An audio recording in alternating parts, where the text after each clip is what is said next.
Kolkata rape case मामले को लेकर इस वक्त हर जगह आक्रोश देखने के लिए मिल रहा है। इस मामले की जांच सीबीआई को भी सौंप दी गई है और अब सीबीआई ने इस मामले में बड़ा एक्शन लिया है और बड़ा एक्शन लेते हुए आरजी कर मेडिकल कॉलेज के पूर्व प्रिंसिपल को आधी रास्ते से ही दबोच लिया है, यानी उन्हें गिरफ्तार कर लिया है। वहीं दूसरी तरफ कोलकाता रेप केस पर बयान देने को लेकर टीएमसी ने पूर्व सांसद शांतनु सेन को प्रवक्ता पद से हटा दिया है।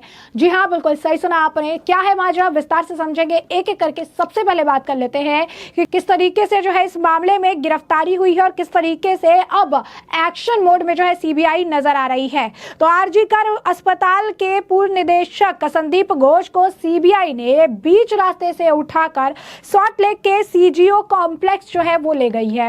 यही नहीं, जहां पर उनसे पूछताछ की जा रही है, उल्लेखनीय है कि आरजी कर मेडिकल कॉलेज और अस्पताल दुष्कर्म और हत्या मामले में जांच के लिए सीबीआई टीम जो है वो आरजी कर मेडिकल कॉलेज और अस्पताल पहुंची थी और इस दौरान ही सीबीआई ने संदीप घोष को गिरफ्तार किया है और सीजीओ कॉम्प्लेक्स ले गई है। गौरतलब है कि आरजी कर मेडिकल कॉलेज और अस्पताल में महिला चिकित्सक के दुष्कर्म और हत्या मामले में विरोध में कोलकाता समेत अन्य राज्यों में भी विरोध प्रदर्शन देखने के लिए मिल रहा है। इस मामले को लेकर अब बीजेपी के नेता अग्निमित्रा पॉल ने जो है एक पोस्ट लिखा है संदीप घोष की गिरफ्तारी पर। उन्होंने लिखा है कि आरजी कर अस्पताल के पूर्व अधीक्षक संदीप घोष को सीबीआई द्वारा बीच सड़क से गिरफ्तार करना उनके भ्रष्टाचार और विफलता की गहराई को दर्शाता है। पहले दिन से ही घोष ने आरजी कर कांड को दबाने की कोशिश की और पीड़ित के बारे में असंवेदनशील टिप्पणी की। न्याय में बाधा डालने और अपने टीएमसी वरिष्ठों को बचाने का उनका जबरदस्त प्रयास टीएमसी पार्टी के एकमात्र पिट्ठू के रूप में उनकी भूमिका को उजागर करता है,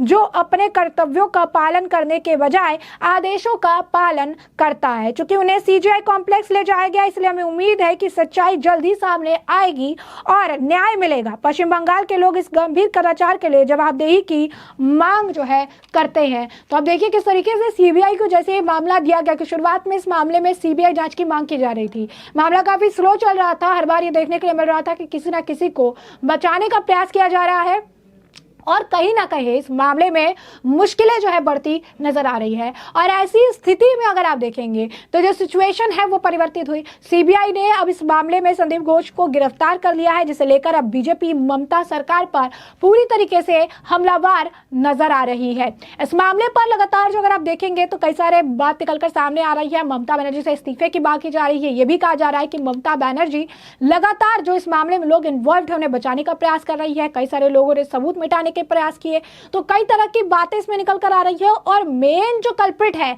वो कौन है, मेन कल्प्रिट को क्यों बचाया जा रहा है, मेन कल्प्रिट का टीएमसी से क्या नाता है, इस तरीके के सवाल भी इस वक्त लोगों के जहन में बैठे हुए हैं और इसे पूछने और जिसके बारे में जानने का प्रयास जो है किया जा रहा है। अब सीबीआई ने गिरफ्तारी करके एक बड़ा स्टेप लिया इस मामले में। अब देखना होगा कि इस मामले में जो जांच है वो कहां तक पहुंचती है और किस किस के नाम इस विभत्स कांड से जुड़कर सामने आते हैं। वही दूसरी तरफ अब बात कर लेते हैं टीएमसी के पूर्व सांसद शांतनु सेन को, जिनको सिर्फ और सिर्फ कलकत्ता रेप कांड पर बयान देने के वजह से जो है उनके खिलाफ एक्शन ले लिया गया। और सबसे बड़ी बात है कि खुद महिला मुख्यमंत्री होने के बाद एक महिला के खिलाफ हुए अत्याचार पर एक व्यक्ति, उनके पार्टी के नेता ने कहा तो उसे प्रवक्ता पद से ही हटा दिया गया। जी हाँ, बिल्कुल सही सुना आपने।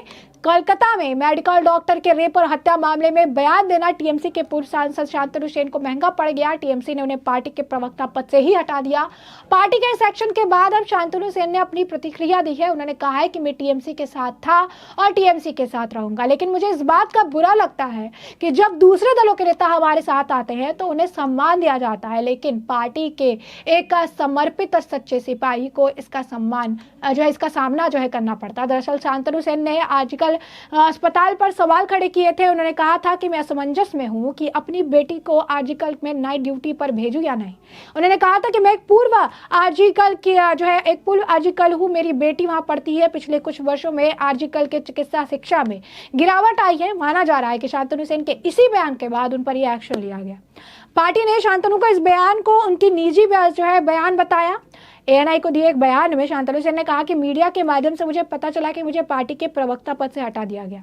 मैं कहना चाहूंगा कि मैंने टीएमसी की सभी लड़ाइयों में एक सिपाही के तौर पर काम किया और मैं आगे भी जारी रखूंगा। उन्होंने कहा, ऐसे में आज भी मैं दो बातें कहना चाहूंगा। प्रवक्ता के तौर पर जब भी मैंने कोई बयान दिया तो ना तो पार्टी के खिलाफ बोला, ना ही किसी नेता के खिलाफ। मैं वही कहूंगा जो मैंने पहले दिन कहा था। समाचार सीएम ममता बनर्जी को सटीक रूप से नहीं भेजा जाता है। हालांकि शांतनु सेन ने कहा कि वो टीएमसी में है और पार्टी में ही बने रहेंगे। अब देखिए कि टीएमसी से जुड़े बैक टू बैक कई सारी अपडेट सामने आ रही है। एक तो जिस तरीके से इस मामले में बड़ा एक्शन हुआ है और सीबीआई ने संदीप घोष को गिरफ्तार किया है, आजकल के अधीक्षक थे वो, और अब अगर आप देखेंगे तो एक तरह से जो टीएमसी के पूर्व नेता अगर आप कहेंगे शांतनु हैं, उन्होंने प्रवक्ता पद से उन्हें इसलिए हटा दिया गया क्योंकि उन्हें कोलकाता रेप कांड पे बयान दिया, अपनी प्रतिक्रिया रखी, उन्होंने चीजों को सामने रखा और ये बात ही उनकी पार्टी को बुरी लग गई।